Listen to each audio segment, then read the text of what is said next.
We're here from NYU, from the Center of Early Childhood Health and Development, and we just quick shout out to our incredible team that we are a part of there, who is working in New York City to support the implementation of ParentCorps at scale in partnership with the Department of Education and to study it rigorously in that context. Our center director is Dr. Lori Brotman, and she's one of the developers of ParentCorps.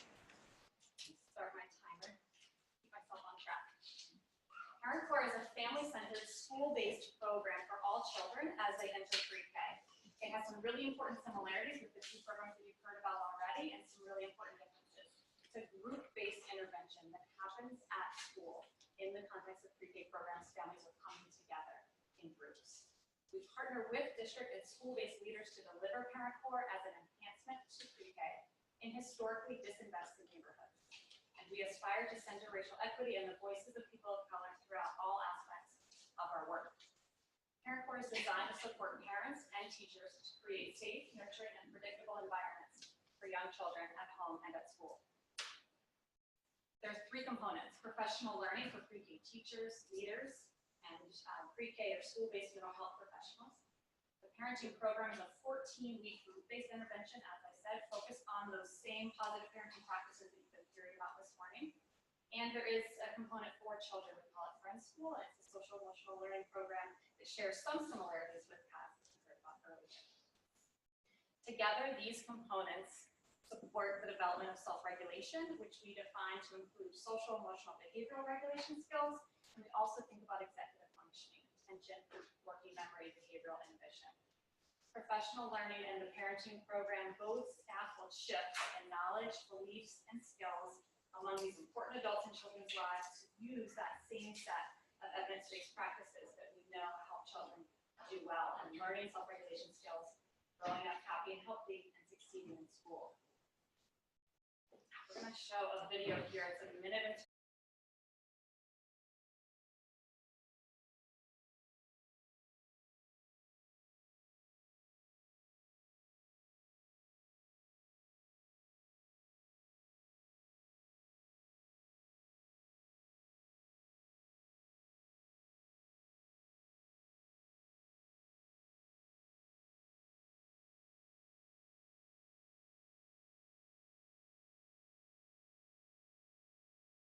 schools K-5, a couple of them went up to K-8, elementary school buildings that have pre-K programs in their building. And again, we're focusing on programs that are in historically disinvested neighborhoods.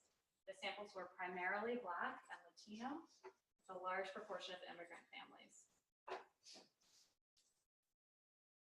In the second larger trial, 88% of the pre-K population, 88% of the total pre-K students served in those schools enrolled in the randomized controlled trial.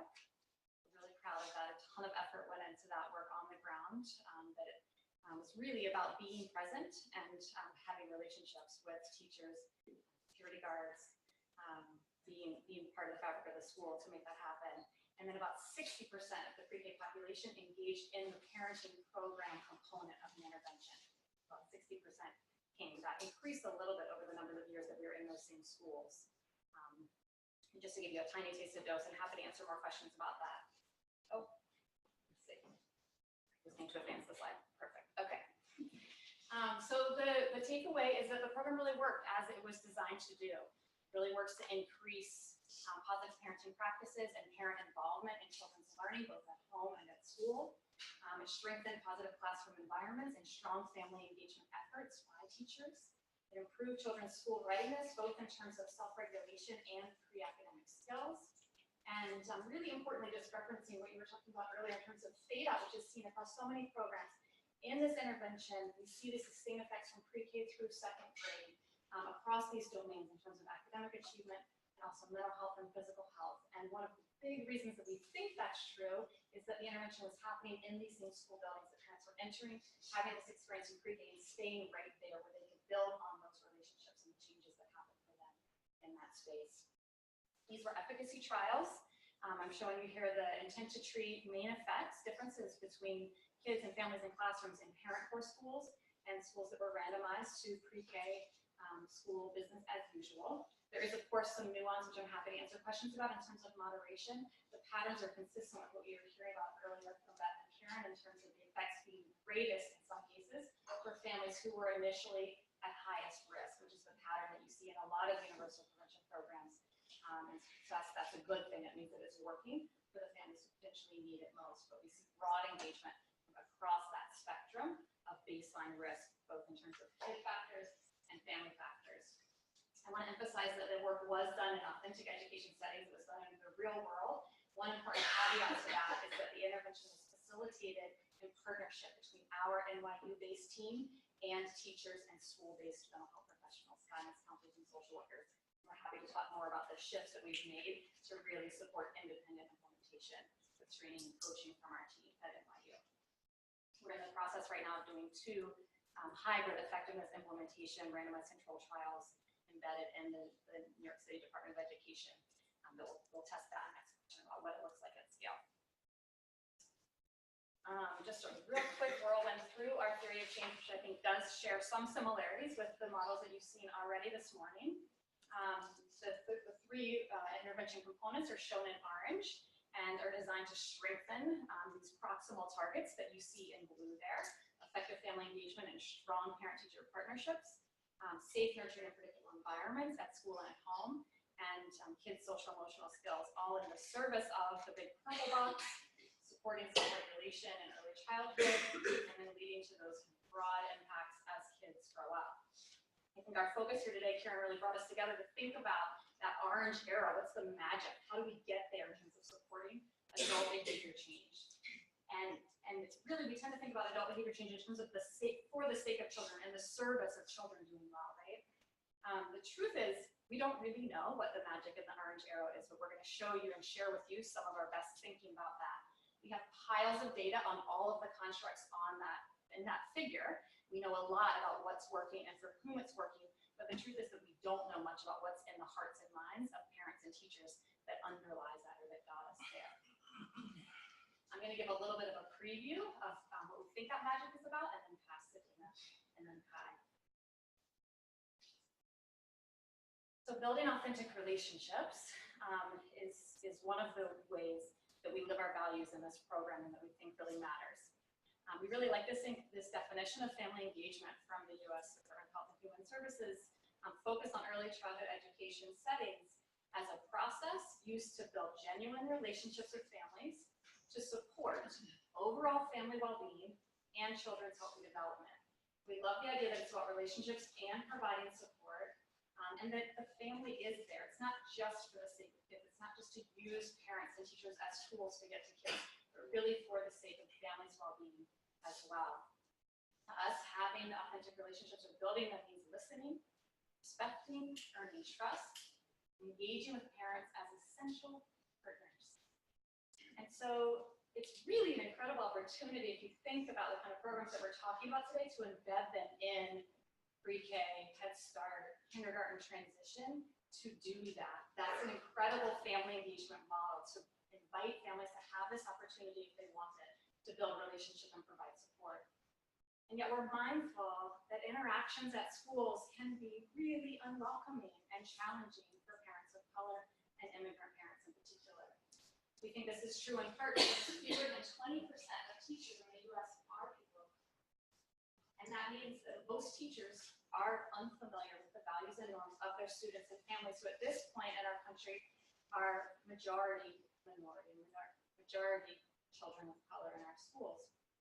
There's compelling evidence of implicit racial bias in adults in our country. That's true for me, and that's also true for teachers of young children, without malice or intent. We know that's true.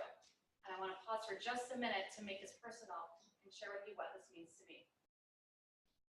When I walk into my kid's school as a white mom, I have a strong sense of belonging in my mind, in my body, and in the eyes of others. I feel confident advocating for my kids, asking questions, sharing my anxieties, and I trust that I will be taken seriously, that I will be treated respectfully, that I will not be blamed for my son's struggles with reading. I realized that his kindergarten teacher held a higher value for pre-academic readiness than I do, and may have felt frustrated that she had to catch him up on letters. I'm certain that his third grade teacher now wishes that I was much stricter and enforcing 30 minutes of self-reading every night. And I don't worry about that too much because I'm pretty sure that they're not disparaging me and my choices as a parent. Or if they do, that they won't take that out on my son. I trust that they see him as a child who's able to learn, who's worthy of their best teaching, that they see him as a boy with great potential. My mom is a teacher, and she beamed, saying that is how it should be. At the start of every year, she would marvel at what an incredible gift it is to be entrusted with other people's children. Yet there are so many forces in our society and in our schools as a primary institution of our society that make that not so, that work against teachers and families connecting in a real and honest way and in a loving way. I have reason to trust my children's teachers because that has pretty much been my experience in the skin that I'm in throughout my life as a student, as an adult, and as a mom. What an incredible shift it would be for all parents to have reason to trust that we will love their children as our own, that we will marvel at their beauty and their brilliance. And we think that starts by being real about race and racism, about knowing ourselves, knowing how to show up, and listening and learning from each other. So I want to talk just a little bit about one of the ways that we do that and what it means to us to center culture in our program. From the beginning, ParentCorps was developed to be a program for families of color and immigrant families, recognizing the tremendous amount of cultural diversity that exists within communities, within families, and that's ever changing within neighborhoods and within individuals, how they identify with their culture and with mainstream American culture. ParentCorps was designed to place culture at the center. It is not for a particular group, but it embraces a broad definition of culture, including race, ethnicity, nationality, immigrant status, language, gender, sexuality, religion. To us, this means honoring every family's culture as important and adaptive. It means incorporating into the sessions the values and beliefs that each parent in that session holds based on their identity.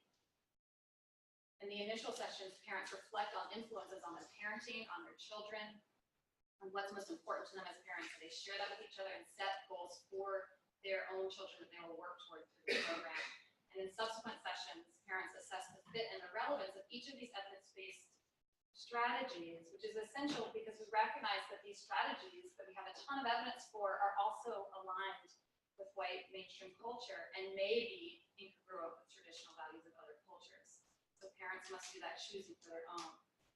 This means fostering collaboration and affirming autonomy so parents are sharing ideas with each other and continually reflecting on their values and beliefs in reaction to the strategies introduced by facilitators so that there is a mutual transfer of expertise. And so what we think about the magic is that this process, these relationships that parents form to each other and to facilitators supports self-reflection and openness to considering new strategies. And over time, that supports shifts in behavior and perhaps beliefs. And eventually, we measure that as change in parenting practices and child school readiness. We also think that that supportive group process and relationships together with the structure of sessions and tools is potentially giving parents an opportunity to practice executive functioning skills that are particularly hard to consolidate in the context of poverty. And so that parents are practicing managing stress and emotions as they're trying new parenting strategies, and perhaps generalizes to other areas of their lives. I'm going to pass it to Dana now to show you a little bit of this magic. Good morning. My two hometowns are State College and New York City, so I'm excited to be in State College talking about my work in New York City. Just want to show you and come back to this idea of our values. We think a lot in the power of values. We think a lot that our values guide our beliefs, which in turn guide our behavior. They influence who we are and what we do. And we think that our values are also core to thinking about centering culture and building relationships. I just want to do a small little section about how we think about values. Our core values are collaboration, autonomy, culture, community, evidence, and equity. We show this slide in every training we're in. We show this slide to teachers and leaders throughout our work to really demonstrate to them how we hope to show up with teachers and leaders, families, and children, and how we hope they will in turn show up for families and children in our school buildings. So I want you to think just briefly about the value for you that is showing up this morning. I want you to think about the value, and I'm recognizing values can change over time, but what value, as you're just sitting here this morning watching this talk, what value is showing up for you in the work that you do. It might be how you parent, it might be how you teach, it might be how you learn as a student, it might be how you are as a friend or a daughter or a son. And I just want to name that sometimes values can take a while to discover. I've always named my top value as compassion, and other people, particularly people I supervise, have named that my top value probably is more like effectiveness. So I've learned that about myself over time, and I see how sometimes these values can conflict with each other. But I want you to hold this in mind and just think about how this value shows up, because our deep belief is that values really do inform who you are as you walk through this world. Okay. Next, I want to do just a really brief activity. I'm realizing we're a little behind on time, but I just want to do maybe 2 minutes of an activity that we do with teachers and with leaders, because we think it's really important in thinking about how our values determine the decisions we make, and decisions we make as parents all the time, every moment, you might not even realize we're making. So I'm just going to ask the people who are standing on the aisles, if you're willing and able, and you don't have to be, we believe, deeply and challenged by choice, to stand up in the centers. Anyone on the aisle, if you want to stand up in the aisles, and if not, if you just turn towards the middle, and I'm going to ask you to use your hands with me, okay? So Spring, are you in the back? I'm just going to ask you a couple of questions. Has anyone ever played Would You Rather? No? Okay, I'm going to ask you to play Would You Rather. There's no alcohol involved here. If you'd rather do the first choice, I want you to come towards this side of the room. And if you'd rather do the second choice, I want you to go or point towards the back of the room. Okay? If you're on webinar, think of the first one as your left hand and the second one as your right hand. Okay? So just to warm up, would you rather be on American Idol or Dancing with the Stars? If you'd rather be on American Idol, come up front. Dancing with the Stars, head to the back.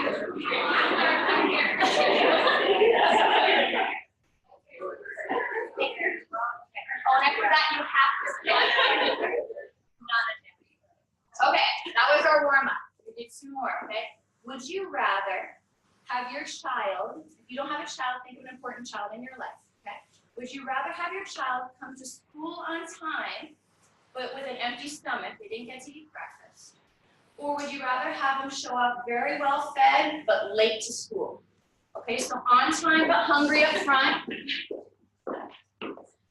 Well fed, late, but well fed in the back.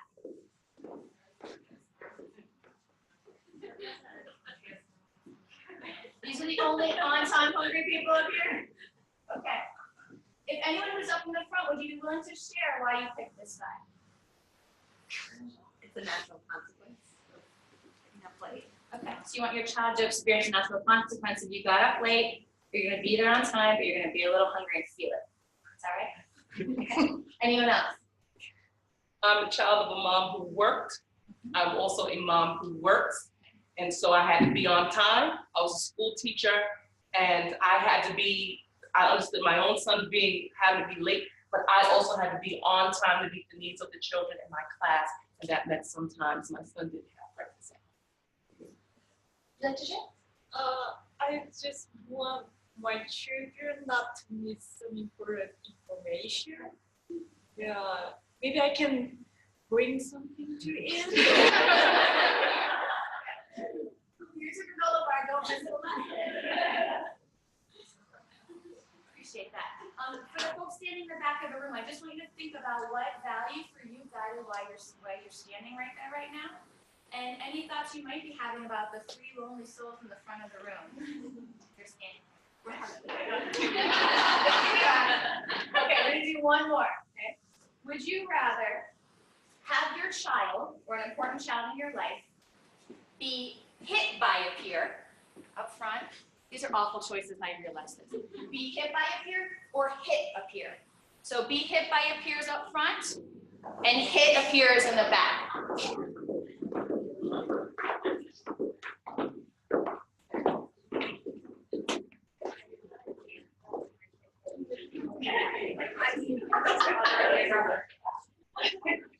The room is pretty split, but a few more people who want their child to be hit. Okay. Anyone on either side want to share why you picked the side that you're on? Please raise your hand. Yes, please. So I have a child who is the one who hits. You've known that feeling of having your child hit, and you'd rather have that other experience after that. He can hit back. Okay. I don't want him to be the first hitter. Anyone else? I was just thinking long term, I think the child's like social relationships would be more affected. And I was thinking they could probably keep their friends and probably the experience of having their friends look on them as outcasts and maybe their teacher look on them as a bad kid would be worse long term than To think about the long-term outcomes for your child. Yeah. Anyone in the back of the room who wants to share? Yes, please. I guess just in my mind, if my kid is being aggressive, I can pretty easily teach them a different coping skill. But if my kid is getting hit or picked on, that just feels a lot more complex to handle. Do you feel a greater sense of agency as a parent Yeah. if your child is hitting? There's something I can do to I know change how to this. stop that. Yeah. The other situation, I have to control other people's behavior, and that's just a lot harder. Absolutely.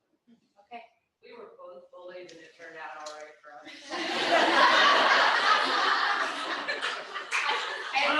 Growing up here, I know this to be true about you. All right, would everyone please sit down? Thank you for participating.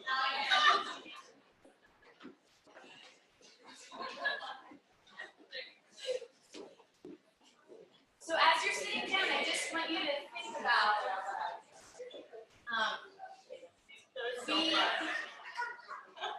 I just want you to think about what came up for you in doing that activity. We do that with teachers and with leaders, but a much more extended version where they're really talking back and forth to each other. And we do this with teachers and leaders after talking a whole lot about building relationships and centering other people's values, and we still have really raucous, provocative conversations back and forth about people naming what they think about people on the other side, right? And so for us, it really brings into mind how normal it is to make judgments, how difficult it is to really realize why you're making the decisions you're making, and to think about how you might build relationships and work with someone who's standing on the opposite side of you on any given issue, right? How to really take those values in mind. I think about this with my 19-month-old right now. And he has a deep value for toothpaste. He's obsessed with it right now. I don't know what that's about. But my values for compassion and effectiveness are really at odds there. His value for toothpaste and my value for getting out of the house are really at odds there. And that's a silly example. But we think about that all the time with teachers and thinking about if this parent is really valuing having their child come to school with a full belly, but they're going to disrupt your pre-K classroom, what does that look like, right? And how can I show up in that moment really putting someone else's value as just as important as my own? Because we believe there's differences can lead to judgment and disconnection when we're not minding how much we might make judgment in navigating those differences that show up. So differences in values, in practices, in experiences that people already brought up in their room as they were making the choices that they made. As people bring up the different knowledge they might have about child rearing, and when we think about cultural norms, how all of these might lead to differences, which differences can be beautiful, and they can also lead to judgment and disconnection when we're not thinking about whether we're prioritizing our values as more important than other people's values. Again, as Spring mentioned, we're talking so much about relationships. We talk so much about relationships with teachers and leaders and how they can build those differently with parents and really help parents think about the values that are underlying the choices they're making all the time. So Kat's going to finish off talking about that. Good morning, I'm Kai. And I'm coming from, feels like more of a practitioner lens when thinking about engaging parents. I'm coming first as a special education teacher, and I came to ParentCorps as someone who was trained to deliver the program in the school. And then I jumped ship. The program was that powerful to me and that distinct in the work that it was doing to move families that I left. I left the Department of Education after 11 years and came to work with ParentCorps and began coaching and training other school staff to do the parenting program. And then now I'm in a position of leadership and involved in the strategy and scale up of the program. It's really important to me. I worked in the school in the Bronx. I'm from the Bronx. And it was a school in my neighborhood. It was 70% Black, 30% Latinx. And the program was really effective, and the strategies that I learned there as a teaching practitioner, and I was also a dean, so I was building relationships with parents of children who had the worst and most struggling behaviors. And I found the work of the program itself to be really effective. Children aren't born with manuals. Children have been coming into this world since the beginning of time, and parents have been parenting, and we have survived. Parents have what it takes to raise their own children. They are the experts of their own experiences, cultures, and values.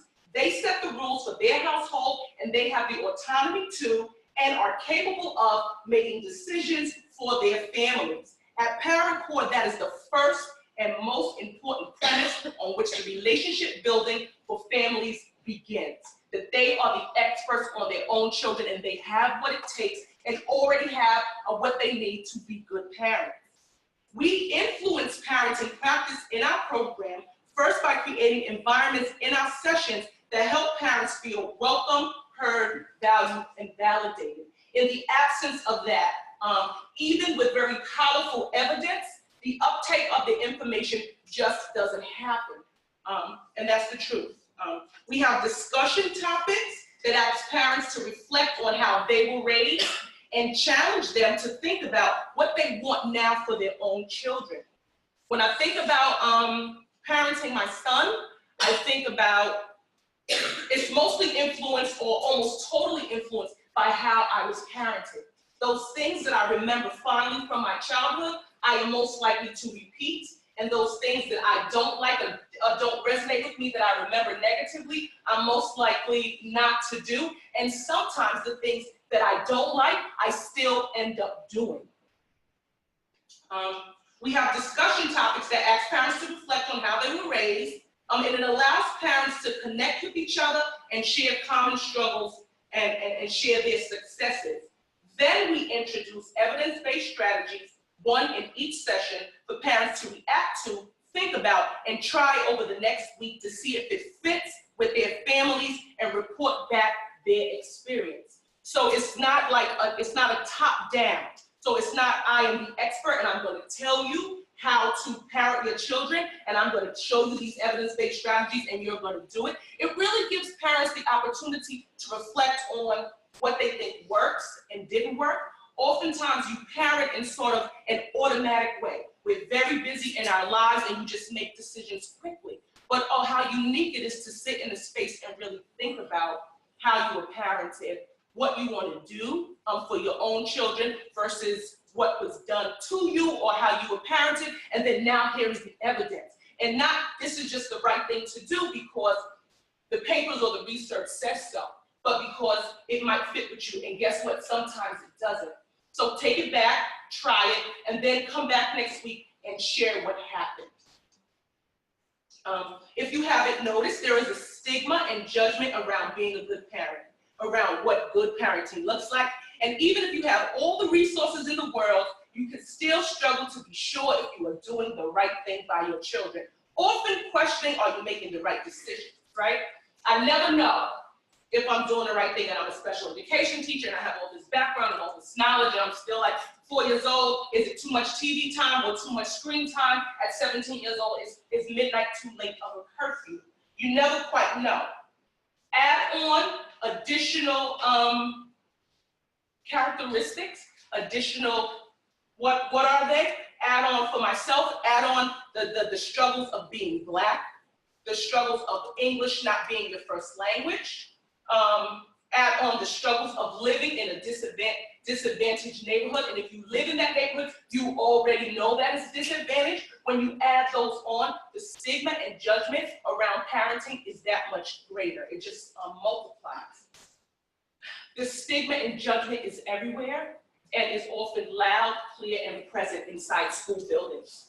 And before anything is said, you can often feel it the moment you walk through the door. This affects how parents show up and if they are willing to show up at all. So when we are supporting schools to do outreach, to get parents through the door, we encourage truth, honesty and real conversation. And I'm realizing now I advanced snow slides.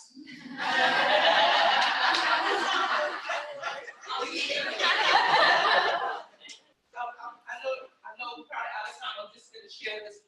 This is a slide that I wanted here because it's just a quick graphic that when parents walk through the building, this is how they should feel. That they are welcomed into the space in the school, that they are valued, and that their presence there matters. When parents do not feel like that, it doesn't matter what you try to do. When they walk inside of the building, they're not going to show up. If it doesn't feel good, it doesn't matter what the program is, they're not going to show up because the space doesn't feel good for them to be there. If you come into a space and you don't feel welcome, cared for, or thought of, are you going to return to that space again? And it's a miracle that parents don't come, and yet in such spaces where they don't feel cared for and valued, they still send their children.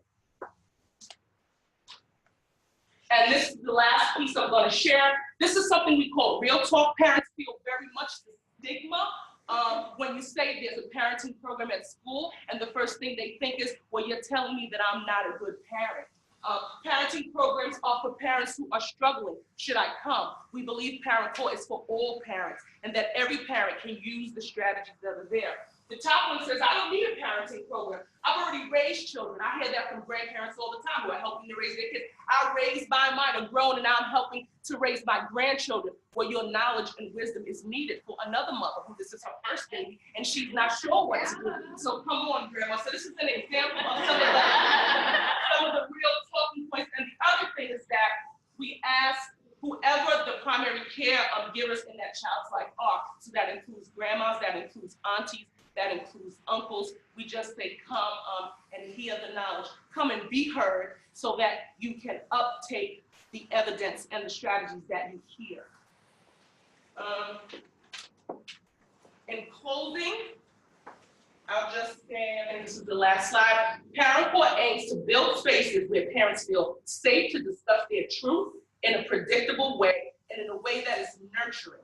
We offer research-based strategies delivered in a way that leans on the strength of parents and considers their values, their race, and their culture. And we work with school staff in training and coaching sessions to do the exact same thing.